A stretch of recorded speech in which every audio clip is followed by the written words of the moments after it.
Hey mommy brainers, it's Sierra and I'm back with another pregnancy update. Um, I know I keep saying I'm gonna do all these videos. Things have been outrageously crazy in my household.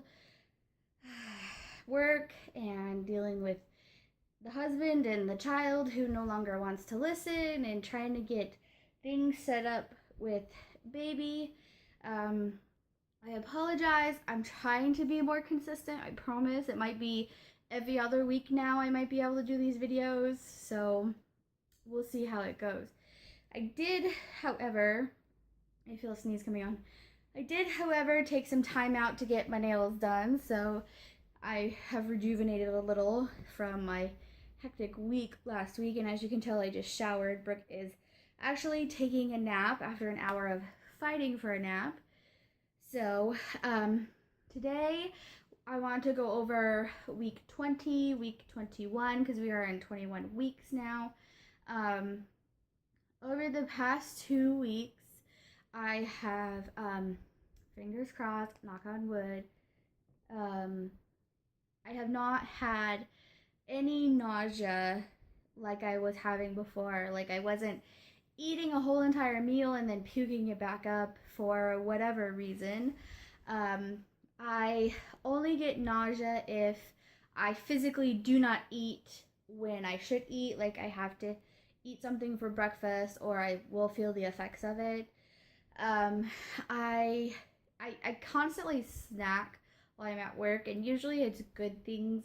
I have some really good like chickpea type crackers that my boss gave me that are really yummy. I'm trying to take strawberries or banana, something that is good, but I will admit that I do have some peanut M&Ms in my drawer that I munch on quite a bit. Um, Needless to say, half of the office munches on them too, so it's not just me consuming my huge bag. Um, so I have the nausea has stopped. I will say though that the bladder is definitely getting way more squished. I pee almost constantly, and I work in urology, so when I pee and there's like nothing coming out, I feel like a old man with a prostate issue because I just dribble, which in my mind is hysterical. And it's frustrating at the same time because I'm like, hello, I just went pee and now I have to go pee again. So, yeah, it is getting much harder to sleep. I end up needing 2 or 3 blankets just for myself um, to get comfortable because I have this really sweet, awesome comforter that is heavenly. And I will tuck half of it under my belly when I sleep, and then I'll pull pull half of it between my legs, and it's super complicated. And my husband laughs at me because it takes me like 20 minutes to get adjusted just so I can lay down and go to bed. Um, I am having issues with insomnia now. If I somehow have turned into the lightest sleeper in the world, like lighter than I am with her.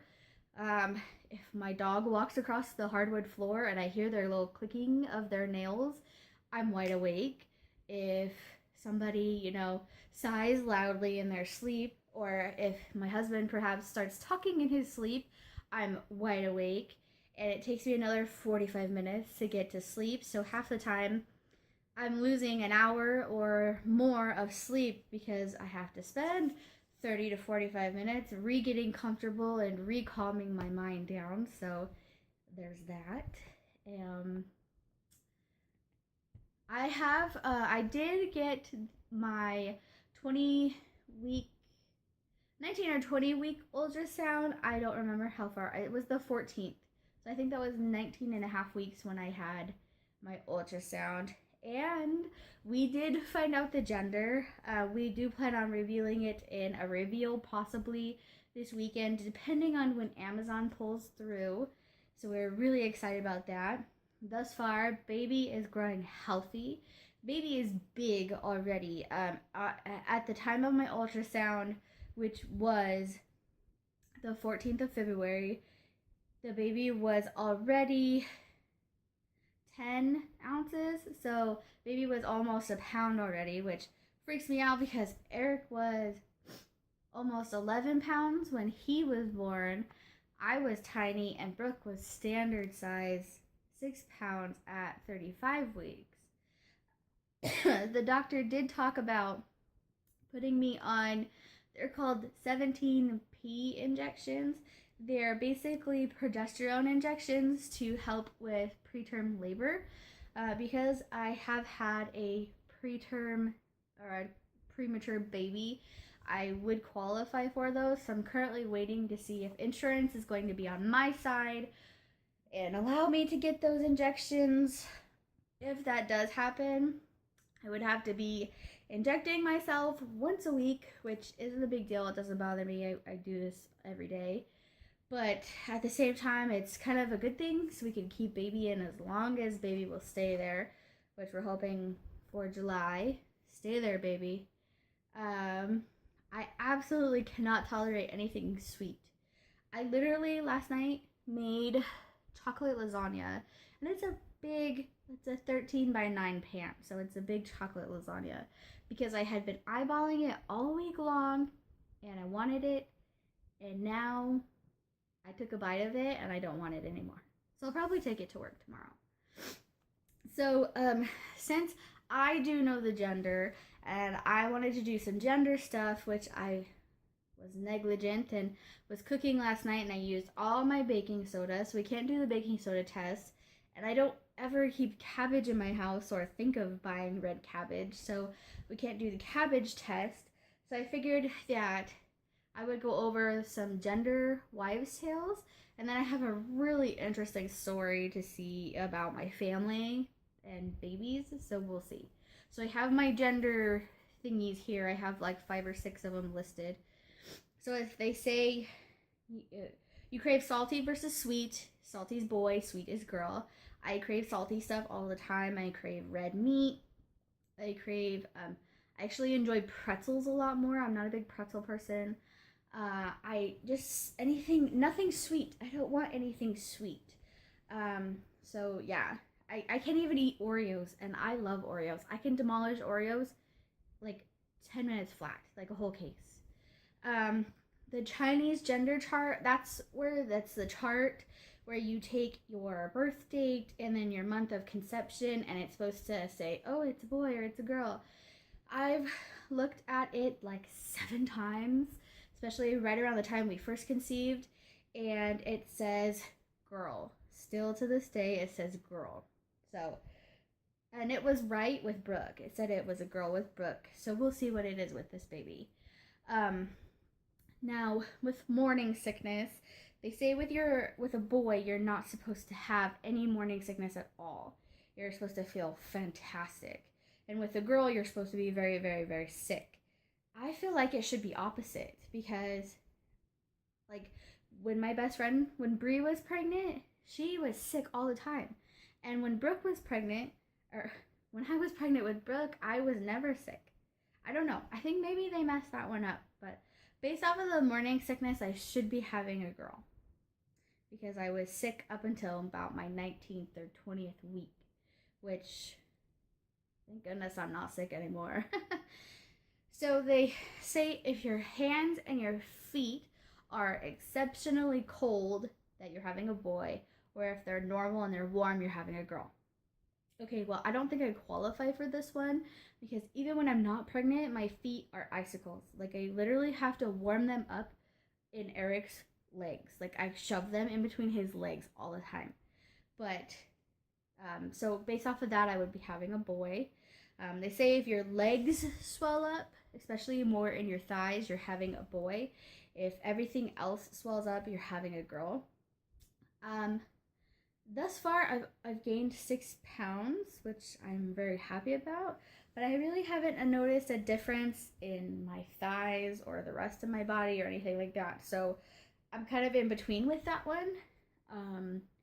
I maybe lean more towards boy because my pants do fit a little snugger, but I have big softball player thighs, and they're big no matter what. So they say if you're really graceful and elegant, you're having a girl, but if you're super clumsy, you're having a boy. I have dropped things several times. I've run into walls. I am more clumsy than a kid that needs glasses. So I would go boy for that side. Whichever side you sleep on, right side is girl, left side is boy. I primarily dominantly favor my left side, but I do flip flop. So I sleep right and left.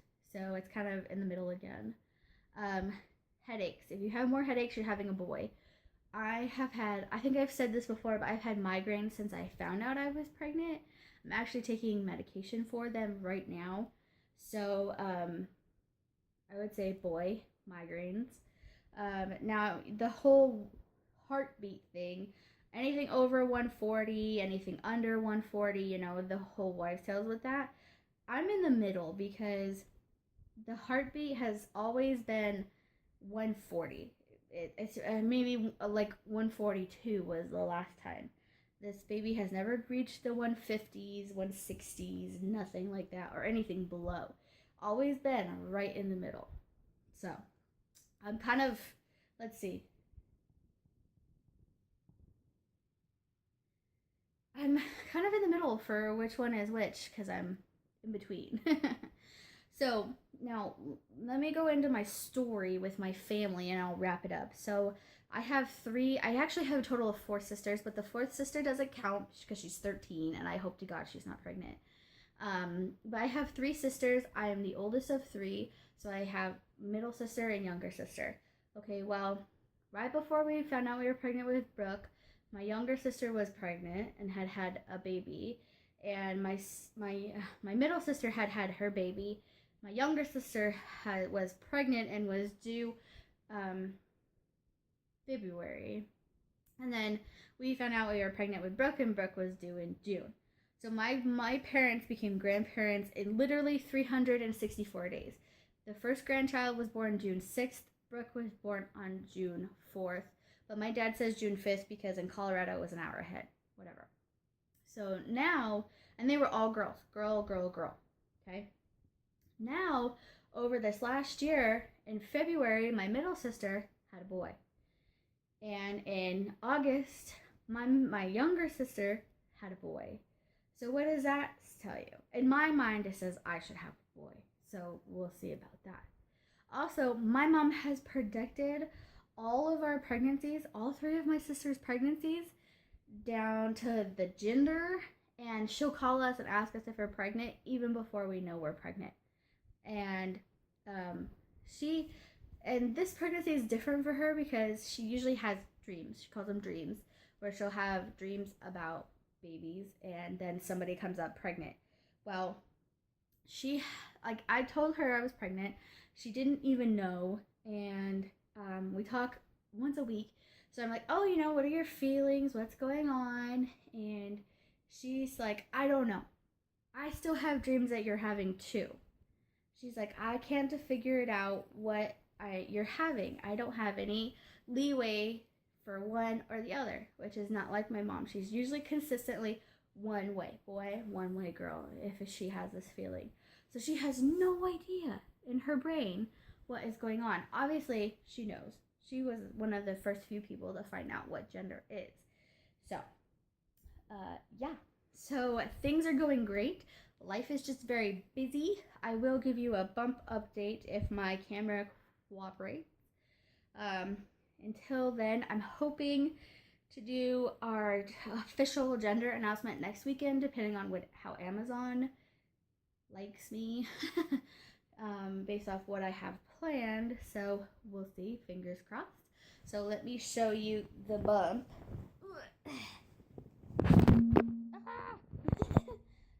So here's the bump. We're at 21 weeks now. I will show you without shirt too. This is baby bump.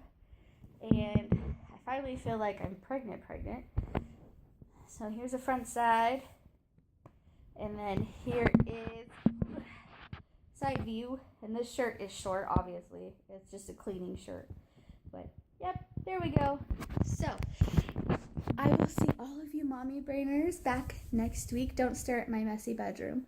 Hopefully we'll do our gender review, and we'll see you then. Bye.